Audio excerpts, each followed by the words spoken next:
It's time for Wise Money with Korhorn Financial Group with financial advisors Kevin Korhorn, Mike Bernard, and Josh Gregory. Welcome to another episode of Wise Money with Korhorn Financial Group, where every week we are helping you take your next wise step in your financial life. Each and every week, I am glad to be with you. I am your host as well as one of the certified financial planners on the show. My name is Mike Bernard. Across from me, founder of Korhorn Financial Group, Kevin Korhorn. Between us, our friend and colleague, Josh Gregory. Hey, if you're like most people, you don't go through the whole year thinking about the tax ramifications of every financial decision that you make. Taxes are a once-a-year concern, right? Sure. Wrong, Michael. No, we're continuing our series this week, on the most important financial decisions you make in your life, and we're focusing on those that impact your taxes. Which is timely because it's tax season, so this should be top of mind, but like Josh said, throughout the year, you're doing things, making decisions with your money, and it actually impacts your taxes. We're talking about all that today. If you have a question for the show, we would love to hear from you. You can reach out to us in a few different ways. You can call or text us, 574-222-2000. Call or text 574-222-2000 if you have any questions. We'd love to hit them on an upcoming show. You can find us online, wisemoneyradio.com. Catch up on all the previous episodes right there. Hit the blog as well, or leave a question right there on the right. And lastly, social media, Facebook, Twitter, and YouTube at Wise Money Radio. You can catch every episode right there on YouTube. Hope you're watching it right now. So as Josh said, for the past couple of weeks, and actually for the next few weeks, we're going to be in this series about what are the real issues, what are the real choices that you have to make in your financial life in all 6 areas of your financial life. You know that there are 6 areas to your financial life. Josh's, Kevin's, mine. And what are the biggest financial decisions that you have to make in each of those? What's interesting about today's topic, as we talk about taxes, is most of the time you're making decisions with your money and you're not conscious about how they're impacting your tax return. So should you save up more into your health savings account? Well, usually that's just a cash flow decision or a medical decision. Nope, that's a tax decision. So we're going to talk through all of those, make them raise those issues to the surface.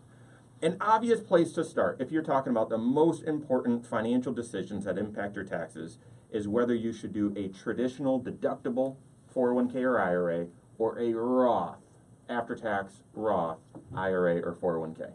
You know, I'm glad that we're starting with this concept because I don't think most people fully appreciate how important it is to use tax shelters in their financial life, much less, pick the right one. Oh, yes. Right? And I was actually talking to one of our financial advisors earlier this week. He brought in a new client. He was excited to be working with them. They seem to be really delightful people, and he was talking about how much potential that they have to really make great progress in their financial life. But he was sharing that they had one major regret, and it was the same regret that everybody has when they come in to work with a financial advisor at first. They wish they had come sooner, That's right? But for them, their regret had more zeros on it because years earlier, they had taken a major withdrawal from one of their retirement accounts, got hit with the taxes, and now they were ready to start saving again. And I made the comment to him, I bet they never would have realized how long it would be before they would get going again. When they paused their savings and they took that withdrawal, they took the hit, I'm sure at that time they weren't thinking to themselves, we'll get to it eventually. No, they were intending to get going again. Yeah. And so they were coming in to talk to him about which of these retirement plans they should use. Mm-hmm. So it's the very question that you just brought up. Mm-hmm. And I thought to myself, though, how much more important is it, not which of the tax shelters they were going to use, but the behavior of staying in an investment plan. Get started, stay the course. That's right. Yeah. That's right. So they could have picked the wrong one over the past 5 or 10 years and would have been better off because they would have not broken the habit of saving. Right. So if you are in the accumulation phase right now and you are not accumulating, what we would encourage you to do is to take action. So what's the accumulation phase Right from your from your very first job until you retire. You are accumulating, right? Yes. Yeah. Yep. And for many of you, even in retirement, if you've structured it correctly in the early years, you're still accumulating. It needs to be that way because you're going to live a long, long time. Right. So you want to have clarity, and you want, because we're talking today about taxes and tax planning, and should I use a 401k? Should I use the Roth component of my 401k? Should I? And people think, well, this is the the 401k is my most powerful wealth building tool, and it isn't.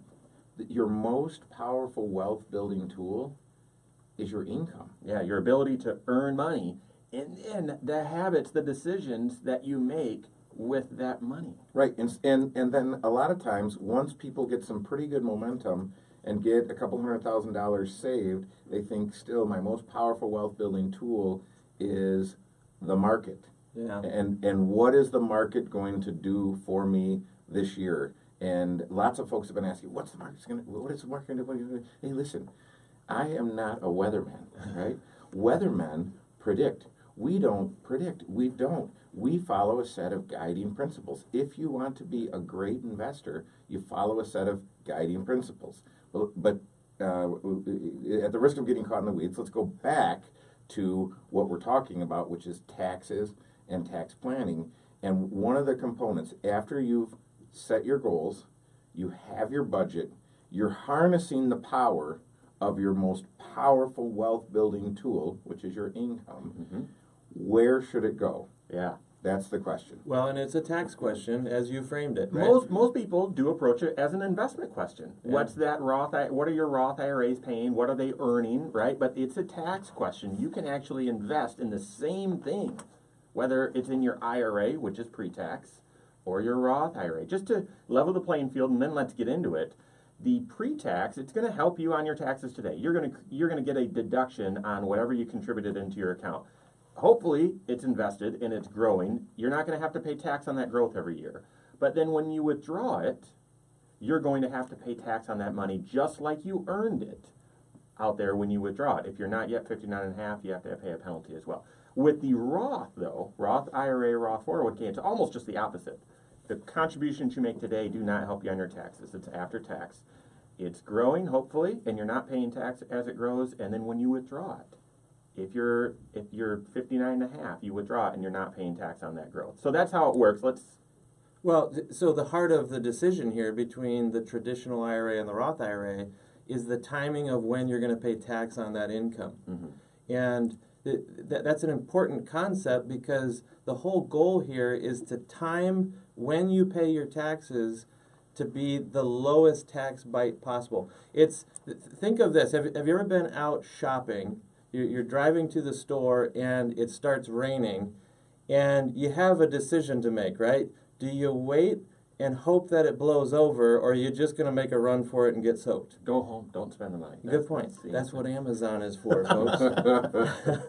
But the point, though, is just like you have to decide, hey, am I going to make a run for it, or do I think that there will be more of a drizzle coming down the road? Is now the time to pay your taxes and then let it ride in a Roth IRA, or should you postpone and hope for a better day down the road? That's how traditional IRA works. Right, because Joshua is explaining the game. What is the game? The game is I want to pay the least amount of taxes over my lifetime. Over my lifetime. So it's the long game. It's not the short game. So when I'm sitting in traffic in Chicago and Waze is saying, take the express lane. So I'm sitting and I'm waiting, and all of the other lanes are moving fairly quickly, and the line to get into the express lane is stop and go. And I'm thinking, what does this computer know? Why am I waiting? Why am I sitting, stop and go, to get into the express lane? But shortly after getting into the express lane, it opened up, and man, did we express down the road. And I'm looking at all of the vehicles that have been passing us, and we buried them. Not that all of life is a competition. Yes, it is. Okay, so if it is, this is the game, right? Yeah. Pay the lowest amount of taxes I can over my lifetime. And you'll have to make that decision each and every year because your tax picture changes each year. This year it's now different. We've been in a very low tax environment for the past decade, and now it just got lower.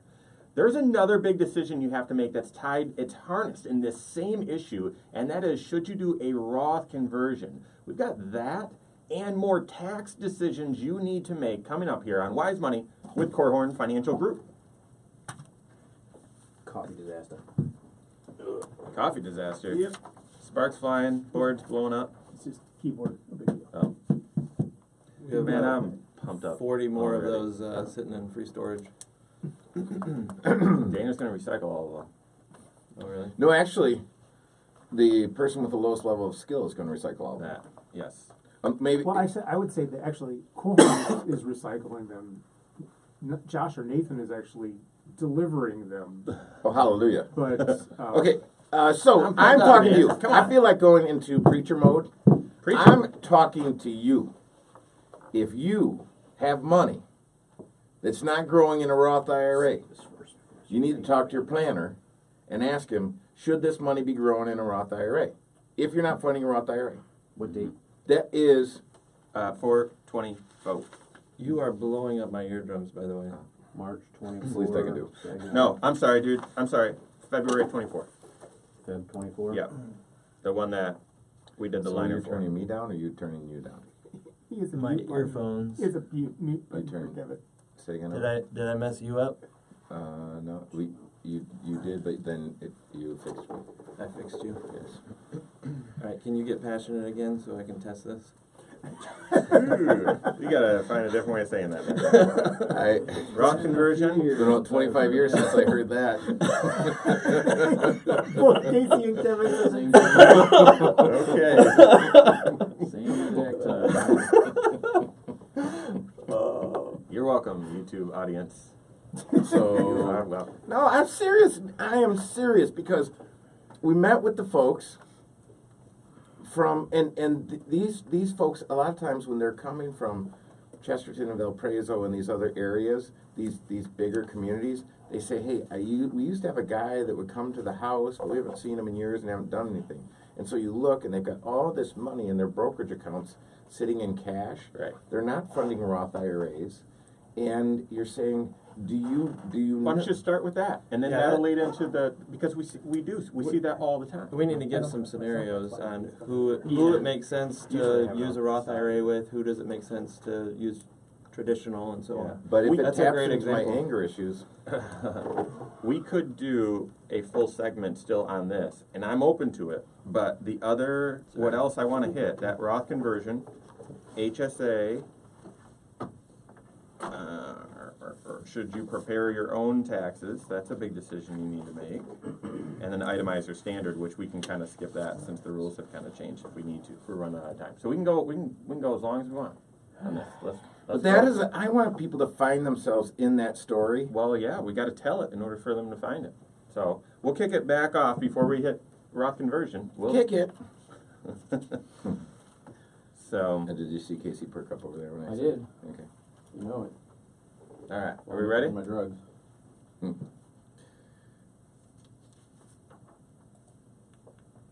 Should you be contributing money into your Roth IRA? You hear us talk about it all the time. Or is it better for you to get the deduction today and go pre-tax with your 401k and IRA contributions? That's the question on the docket, and we're already fired up. So we got a lot more coming up. This is Wise Money with Korhorn Financial Group. My name is Mike Bernard, next to Josh Gregory and Kevin Korhorn in the KFG studios. Thanks for being with us today. Special thanks to the attorneys at Ladue, Curran, and Keene, as well as First State Bank for making the Wise Money Show possible. If you have any questions, do me a favor. Go to wisemoneyradio.com. You can submit a question right there on the right. It's going to come directly to me. If it's a question, or even if it's just a comment or a little controversy, I'm inviting you. Take the step right now. Send it in. If you have a question or a complaint, something like that, but you're not able to get online, give us a call, 574-222-2000. All right, we are talking about the most important decisions that you make in your financial life that impact your taxes, and we're starting with the biggest one, and that is, should you do pre-tax IRA contributions or 401k contributions, or Roth IRA and Roth 401k contributions? Go ahead, Josh. Well, I was just going to say, to me, as we said in the last segment, it's a tax question, and how do you minimize what your tax bill will be over your lifetime? If you are in a high tax bracket today, compared to where you believe you will be in the future, those are the circumstances when using a traditional IRA can make some sense, because it gives you tax savings now when those tax savings are more valuable to you because you're in such a high tax bracket. And then you are postponing the tax to pay at another day when hopefully the tax bite will be smaller. That's the spirit behind a traditional IRA. Tax arbitrage, if you will. Yeah. Again, the long game is I want to pay as little as I can in taxes over my lifetime. And a lot of times people say, because Mike, you're almost framing it as an either or. Do I fund my pre-tax 401k or traditional deductible IRA versus my Roth IRA?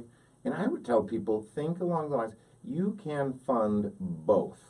So you can fund a retirement plan at work if you've got a simple IRA, if you've got a 401k, 403b, what have you. Those are subject to certain limits per year.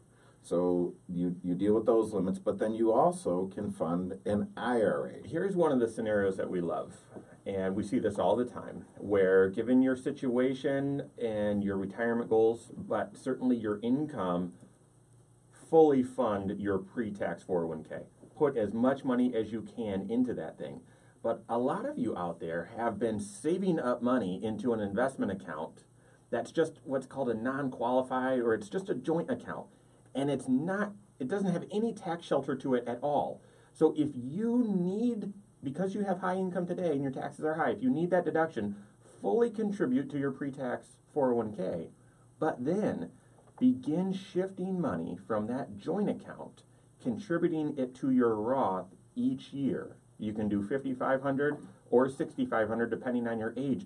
And even if you love the investments, a lot of people come in, they have that joint account because they love that investment. They liked Apple, or they like this mutual fund, or maybe a financial advisor some way in your past said you should fund this thing. But if you like that investment, you'll like it better in the Roth IRA.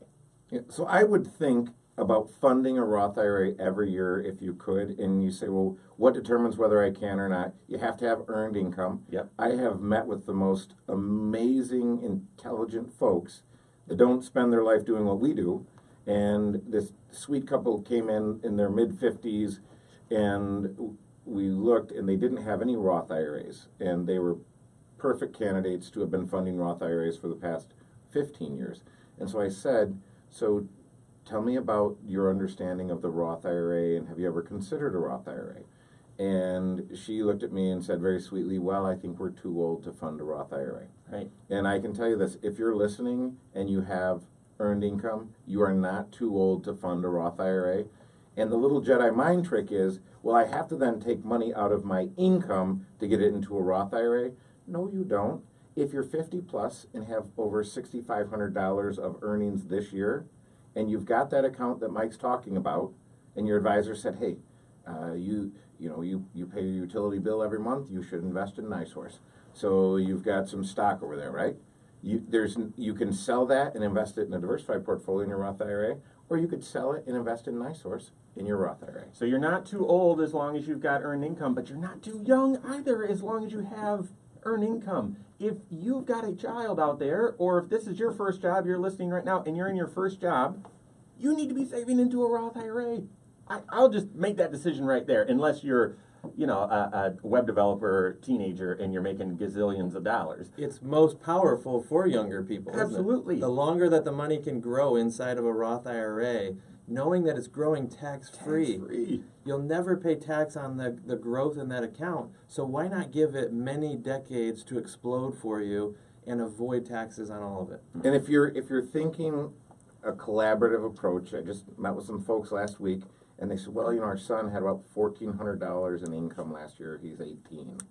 And, he put that into a stereo and some other really cool stuff. And I said, well, look, he can put $1,400 into a Roth IRA. And they said, oh, well, we can do that for him. And I said, well, be careful about enabling behavior, but if you do this in the context of collaborating with him and helping him get started on the path of accumulating wealth, it's the $1,400 he made in 2017, it's use it or lose it. You fund the Roth IRA by April 15th of this year, or that coupon goes away forever. You can tell just how passionate and excited we are about this. If this is really a dynamic decision, one you need to make each and every year as your income changes and tax laws changes. And if you are hearing this thinking, I don't know if I'm making the right decision, contact your certified financial planner. And this is not an infomercial for Korhorn Financial Group, but contact us. We would love to help you make this decision, get you on the right track. You can do so by visiting wisemoneyradio.com or giving us a call, 574-222-2000. And Mike, you're talking specifically to the person who didn't fund a Roth IRA for 2017 and is wondering, should I? Yeah. Or should I fund it for 2018? If that's your question, call us. Yeah. I'm also talking to you if you're wondering, well, gosh, you guys talk about this Roth IRA all the time. I'm no longer working, but I've got money in an IRA. Should I do a Roth conversion? That's another big choice that actually Congress has made a little bit more difficult because of the recent tax law changes. So let's frame that decision, guys. You know, the spirit of moving money from an IRA to a Roth IRA is all about trying to redeem those dollars in that traditional IRA, which have an IOU to the government attached to them. These are dollars that have never been taxed before, and you're going to pay tax on them. The question is, do you wait until you're fully into retirement and spending it, and that's when you pay the tax, or should you do it early by shifting the money over to a Roth and taking the tax hit now? You would do that if you believe the tax hit now is a small one. That's right. So when you move money from your IRA to your Roth, it's called a Roth conversion. That is taxable. Anytime money comes out of your IRA, goes to your Roth, it's taxable. Now, if it goes directly there and you're under 59.5, there's no penalty. But I just told you it's taxable, so you might be tempted, well, let me withhold for those taxes.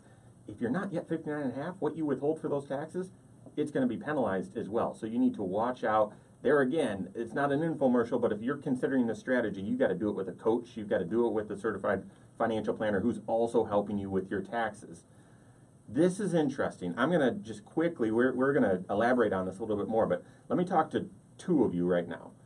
One of you, you're in a job where for some reason your income's down this year or will be down temporarily, but then you believe it's going to start going up. So you're you're part-time because you're going back to school, or you're in sales and income's down just a little bit, something like that, where you're uniquely in a lower tax position and you know it's going to get higher. You need to be considering a Roth IRA. The next person I'm talking to is if you're right about to retire. Oftentimes your income is rising and rising and rising throughout your career. You retire, your income drops, but then you're going to restart income at some point. I'd encourage you to consider creating a little gap there and do some Roth conversions before you start that retirement income. There's a lot of power there. Oh, there's a lot to hit. What about a health savings account? That is an enormous tax decision that you've got to make.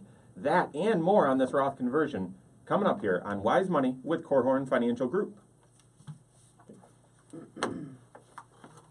Yeah, your voice is a little scratchy. It is. Yeah. You need to watch. Well, the band performed last night, and You yelled at him. well, they still want me to be the lead singer, and I've told them I can't be the lead singer and do the radio show on Friday mornings. Well, tell sister that. Just kidding. All right. Is it a mute band? Oh. Mime. Yeah, he's in a miming group. Love it. All right. I snuck those in fast. We should elaborate. Are there? Do we I have say those? another scenario that we Okay. could talk about with Roth conversion, Great. and then we can go into HSA if you want. Yeah. And the decision there is, it's a great story. I'm healthy.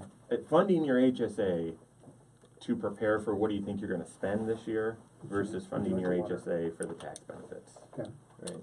That's the decision. Right. Kevin, you want water? I'm good. Thank you, though. Some whiteboard solution over there just in case.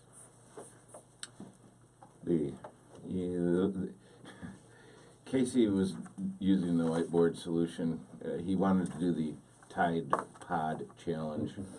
And I said, just use the whiteboard solution. And then Daniel was gargling with hand sanitizer. So these guys are really something. It is something. All right. Are we ready? I was born that way. Lady Gaga.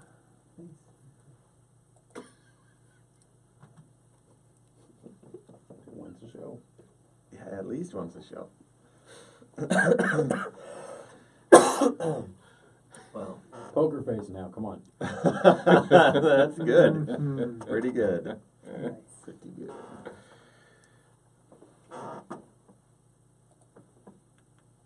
Thank you for being with us today. This is Wise Money with Korhorn Financial Group. My name's Mike Bernard, next to Josh Gregory and Kevin Korhorn in the KFG studios. Thank you to Bethel College Adult and Graduate Studies, as well as Diane Bennett with Remax 100 for partnering with us on the Wise Money Show. So far, we've been discussing the most important tax decisions, financial decisions that will impact your taxes. If you have any questions, you can reach out to us in a couple of different ways. Give us a call, send us a text, 574-222-2000, online at wisemoneyradio.com, or on social media, Facebook, Twitter, and YouTube at Wise Money Radio. If you're catching the show on YouTube, do me a favor, real quick. Hit that thumbs up button and hit that subscribe button, that bell right there, so that each time we're pushing out content, you're getting notified and you can catch up to it online. That's what I do. I told you I catch up on the shows to see how we're doing, see how everything's coming across, and looking for improvements. I do that on the YouTube channel, and my kids like watching it too, which who knows? I would have never thought that. But all right, the big financial decision we're talking about right now that impacts your taxes is whether you should do a Roth conversion, shifting money from your IRA to your Roth. And really, we've kind of hit the why, but it's when. When would you consider this? Yeah. You know, one of the hardest things as a financial advisor is to walk with a married couple through the process of one of the spouses passing away, right? And every once in a while, we have a client who finds out that they have a terminal illness of some sort, and you know, it's heartbreaking, and we've done entire shows about that hard life transition that people go through. But it's a game changer on the surviving spouse's tax picture, too. Yeah. And, you know, throughout their married life, they may have been thinking, let's use a traditional IRA, let's postpone the tax until we're in retirement. We're going to be in a lower tax bracket down the road. Let's pay the tax then. That's traditional thinking. But the thinking all changes when you realize that maybe one of the spouses is going to pass away, and that surviving spouse then finds themselves in a totally different tax bracket because they're having different tax tables applied to them. Individual instead of joint. Yeah. The individual tax tables are different than the married filing joint tax tables. And so suddenly we may find an opportunity where, boy, if we've got a couple more years together, should we be doing some Roth conversions to pay the tax now while we're in a joint tax return scenario? And that way the surviving spouse has some of this money that's already been redeemed, the taxes have been paid, they have a pool of dollars that they can tap into without a tax hit attached to it. And it's just some careful, thoughtful, forward-looking planning to try to leave that surviving spouse in the strongest position possible.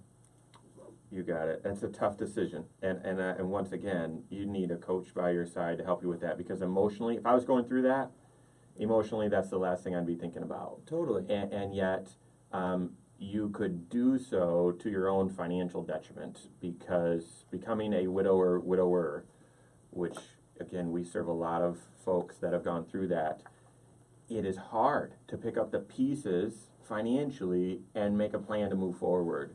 And we love serving folks at that stage because there's such a great need, and they just need a lot of help. Yeah, that's the unique thing about what we get to do, is that we've seen a strategy play out year after year after year after year after year, and then when mom and dad leave this earth and the children say, well, Dad had said he was doing some stuff with you, but we really didn't know. But, 3/4 of the money that we're getting is totally tax-free because they've been converting from IRA, which means I've got to pay tax on all this, to Roth IRA, which means it's tax-free forever. And so when the light bulb finally goes on for the kids, it's amazing to see. But these strategies, really most of them, you need to be doing a little bit every year. That's right. It's not, hey, I can catch it up. I can skip it for 20 years and then go in on year 20 and fix it. No, there's likely small things, fine-tuning the carburetor, that I need to be doing on an annual basis. So don't miss that opportunity to work with a tax planner. It'd be interesting to look up the statistics on how many of today's seniors, retirees, don't pay any taxes and are feeling really excited about it, right? Because what you just described was a scenario where those parents really should be paying some taxes now by doing this Roth conversion, moving money from an IRA to a Roth IRA, especially if they believe that they're going to be leaving money behind to the kids, and those kids could potentially pay much more in tax. Right, because a lot of times, if we've talked to the adult children, and they are talking about their parents' situation, they say, "Oh, my parents are great; they don't pay any taxes. They don't have everything to worry about; they don't pay any taxes." And then you bring the parents in, and you look at their tax return, and they didn't pay any federal taxes. And as a matter of fact, there's a negative there. Right. There's an amount of income that they could have had and still paid no taxes. And if you don't take advantage of that in the current year, you won't, it's gone. It's gone forever. So it's possible that you could have taken 10 or 15,000 that was sitting in your IRA, moved it to your Roth IRA, and paid no taxes. So we're talking to you. If you have parents, or if you're paying no taxes, I would get a second opinion and confirm that's the best strategy, because if you have any money that's tax deferred right now, it's quite possible that's not the best strategy. Well, and you may convince yourself that a missed opportunity like the one you just described, well, no harm, no foul. I could have paid a little bit of tax and helped my kids avoid paying a lot more tax. Eventually, those things catch up to you or your kids, and so you don't want a lot of years going by where you miss opportunities. That is eventually costly to someone in your family tree. You got it. Absolutely. And this brings up the point of multi-generational planning. I mean, just there, we hit very difficult financial planning when you find out that someone's going to pass away sooner than you wanted. So planning for an early death, and then multi-generational planning. There's just a lot here, and so much of it intersects with your taxes. What about this one? And talk about a little bit over time with the Roth conversion, just a little bit. You don't need to catch up. What about the health savings account? You've got a decision. If you have a eligible, high deductible health plan, you've got a decision to fund an HSA, health savings account. And here's the point. I led the show with, oftentimes we make financial decisions in our life, but we're not really cognizant of how they're going to impact our taxes. The HSA is the perfect one. I used to make this decision. I think, how much money do I think I'm going to spend on my health expenses this year? And I'll just put that amount into my HSA. So if I think, I'm going to go to the dentist twice and maybe get my flu shot, I don't know, I'll put $500 in there. I'm good. No, this is a tax decision. So, what do you guys think of that? It's also a cash flow decision, though, as well, right? Because you could be funding the daylights out of your health savings account at the detriment of an emergency fund or having the savings built up for known expenses that are coming down the line. And the one downside to the HSA is that when you are using it as a short-term savings vehicle, it's really meant to be exclusively used for health expenses, right? So it's not the resource that you would turn to if the water heater needs to be replaced, or you need new brakes on the car or something like that. So if you're going to squirrel away money into an HSA, it needs to be, that decision needs to be done in the context of an overall budget to make sure that the other short-term needs are also funded as well.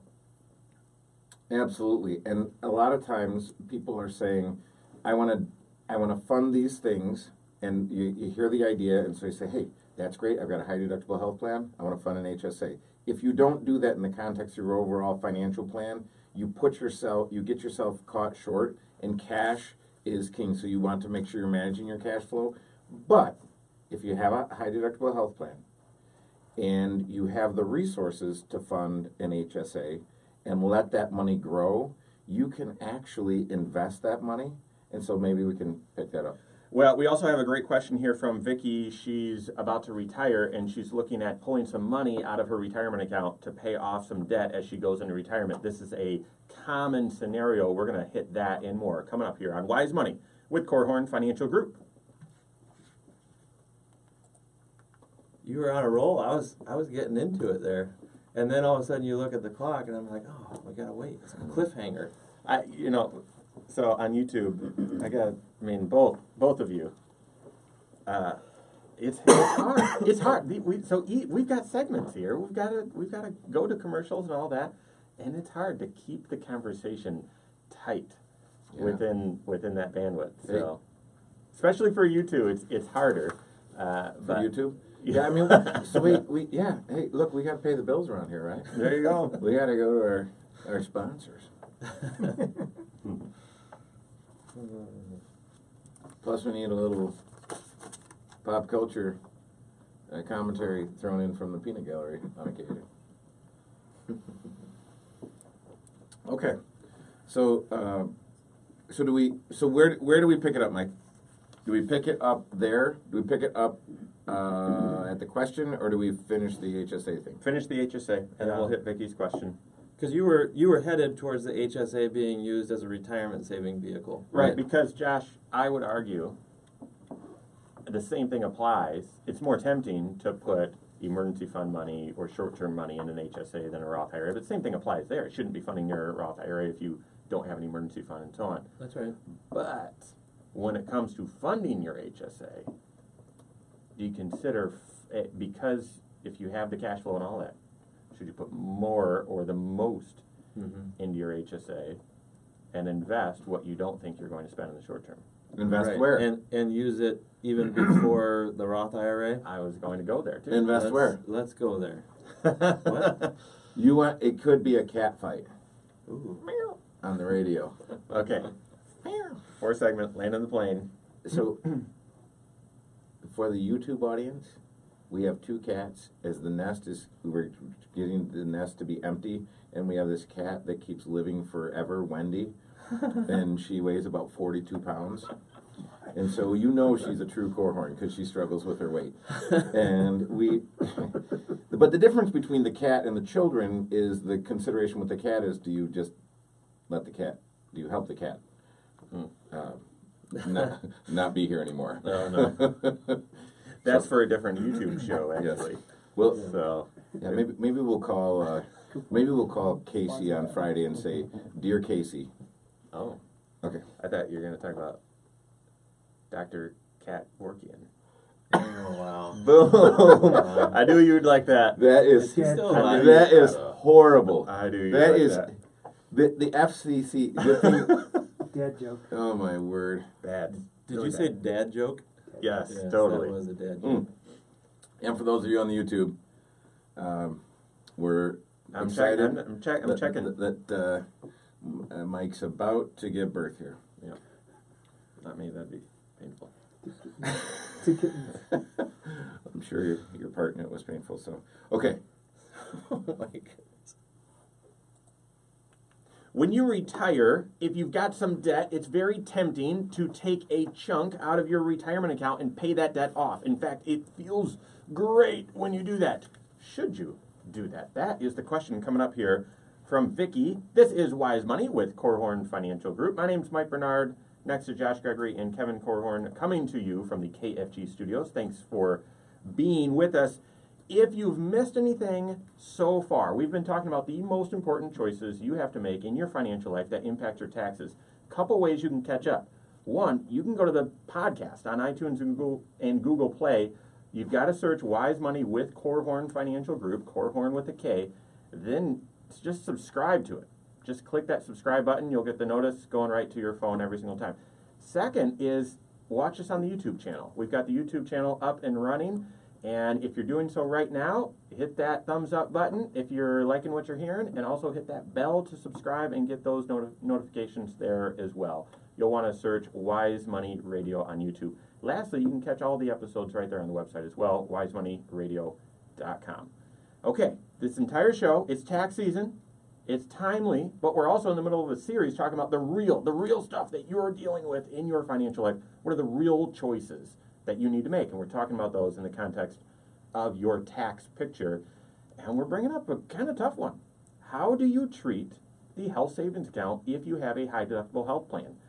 Do you just fund the minimum amount that you think you're going to spend, or should you fund as much as you can because of the tax benefits? So people come and work with us for clarity and confidence, but really what they're looking for is creativity. So if you're sitting there today and saying, my financial life has no creativity, find a certified financial planner that can bring creativity to your financial life. And a lot of times, complexity cloaks itself in creativity. So it's the Trojan horse. Complexity is trying to get in the gate, and it cloaks itself in the idea that this is creative, this is different, this is something, and all it's going to do is bring you regret, because it brings complexity, and sometimes it brings complexity that you can't get out of or get away from for a long time. So we want to work towards simplicity. We want clarity, and we want confidence. When we talk about the HSA conversation, the question is, should I fund it a little bit to cover my bills, or should I fully fund it? And I've always said, my approach has always been, I want to fund the things that I can fund up to the limits that I get a benefit for it. Mm-hmm. And if I don't have the resources, I need to figure out a way to marshal more resources or reorganize my current resources in order to fund those to hit those, hit the limits. So the creativity piece comes in is to say, should my HSA be used only for my medical expenses, or could it be a retirement savings tool? Because that's becoming a new strategy, right? When HSAs first came out, they were mostly offered by banks, and you were essentially dumping money into either a savings account or a checking account. But now you have the ability to really truly invest those dollars for the long term and treat those dollars as future retirement assets, similar to a Roth IRA or a traditional IRA. When you line up all the different tax shelters that we've been talking about on the show today, in my opinion, the health savings account really could be one of the very best, right? Because it gives you a tax write-off in the year that you make the contribution, and you get to pull it out tax-free. That's right. You get tax savings on the front end and the back end. It's the best of both worlds, unless you look and say, well, I'm only going to spend $500 probably this year on my medical expenses. Why would I put $4,000 in this thing? That $3,500 a year is just going to sit there. Well, no, you can invest it, actually. You shouldn't invest the money that you think you're going to use in the short term. But if you say, no, I'm not using this money in the short term and I'm overfunding this thing, you should consider investing it, because it takes the best part of the IRA and the best part of the Roth and combines them. That is, you get the tax benefit when you make the contribution, and it comes out tax-free if you use it for medical expenses. And by the way, if you don't have enough medical expenses, bless you, you are lucky, okay? So you probably will have a lot of medical expenses, but if you don't, in retirement after 65, you can actually pull that money out of your HSA for any reason, and you just have to pay tax on it. There wouldn't be a penalty, but it wouldn't come out tax-free if it wasn't for medical. So I agree with Josh. If you lined them up, the HSA, funding the HSA might be the first or second, but it depends on your situation. Once again, you need to be doing comprehensive financial planning. Call your certified financial planner right now. If you don't have one, we'd love to help you. Give us a call. Find us online, wisemoneyradio.com. And the tricky thing about fully funding that HSA and using it as a retirement investment vehicle is I've had this conversation with my own lovely bride, and I've had this conversation with other clients, and almost immediately when you say, hey, we're going to put $6,900 into this vehicle, that a lot of times, at least in our situation, Lori is used to taking care of the medical expenses and managing that. So what it seems like to the spouse who's managing the medical expenses is, I just got a $6,900 pay decrease in the budget. So there's immediately some amazing energy that gets created if you do not start this conversation or manage it correctly. Yeah, and once again, these decisions need to be made in the context of your overall financial situation, so make sure the budgeting is there. All right, we're transitioning to questions from fans of the show, and they deal with taxes because it's tax time. Vicky, she's 62 from South Bend, wrote in and said, I am retiring at the end of March. Congratulations, Vicky. Very exciting. Nice job, and Vicky. I'm going to take some money out of my 401k to pay off my mortgage and the car loan that I have, totaling about 60 grand between the two of them. Doing so would make me debt-free, which I want to be in retirement. How can I do that without getting hit so hard on taxes? Yeah, this is the struggle. A lot of people, there's just this emotion, and sometimes budgeting impacts this as well. In order to retire or retire the way I want, I can't have any debt, or I shouldn't have any debt. I'm not going to disagree with you. Although I've seen lots of people retire successfully with some debt, I'm not going to disagree that it'd be better to not have debt. But what you do need to think about is what those tax consequences will be. Yeah, Vicky, well, thanks for the question, by the way, but what we don't know is, are you single or married? So let's just go with the idea that you're married and you've got income. The taxes on that $60,000 that you pull out of your retirement plan are probably close to $30,000. Could be. So you probably then need to pull 90 out to end up with 60 to pay the taxes. So I think whenever I see this question, my mind never goes to the answering the question that you're asking. My mind goes to creating another question. And my question is, Vicky, do you have to retire at the end of March? Yeah. Because what I would think about, Vicky, at the risk of sounding like the guy that's not very fun to talk to at the party, is, I've hey, gotten used to it. is there a way that Vicky, that we could structure a plan to get you to pay off the $60,000 out of cash flow and get you completely debt-free going into retirement, but we haven't taken a huge chunk out of your retirement plan and paid taxes? Now, if you've got $3 million in your retirement plan, that might not be a bad idea, Vicky. But most folks don't have that luxury, so I would look and I would want to crunch and recrunch the numbers and look at the decisions that you're making and figure out, because it seems like the presenting problem and the decision that needs to be made is formed in this question, but this question to me creates a litany of other questions. Yeah, don't make this decision without first running a tax projection bare minimum. But better than that, make this decision in the context of a financial plan. Because this isn't your only objective. Being debt-free is a goal, but also not going broke in retirement's another one, right? Yeah. Making sure that you have the resources that you need, it's all important. That is all discovered in the context of a financial plan where you analyze your financial life through multiple lenses. Around here, we believe those should all be coordinated into one plan. And this is the time, Vicky, if you haven't done it already, now's the time to revisit your retirement plan before making the final choice. How many Love plans? it. Love it. Thanks, guys. That is all the time we have for today, folks. Like us on Facebook, subscribe to the YouTube channel. On behalf of Kevin Korhorn, Josh Gregory, and all of us at KFG, my name's Mike Bernard. We will see you next week for Wise Money with Korhorn Financial Group. Securities offered through Silver Oak Securities, member FINRA/SIPC. Advisory services offered through KFG Wealth Management LLC. Doing business as Korhorn Financial Group. KFG Wealth Management LLC and Silver Oak Securities Incorporated companies are unaffiliated.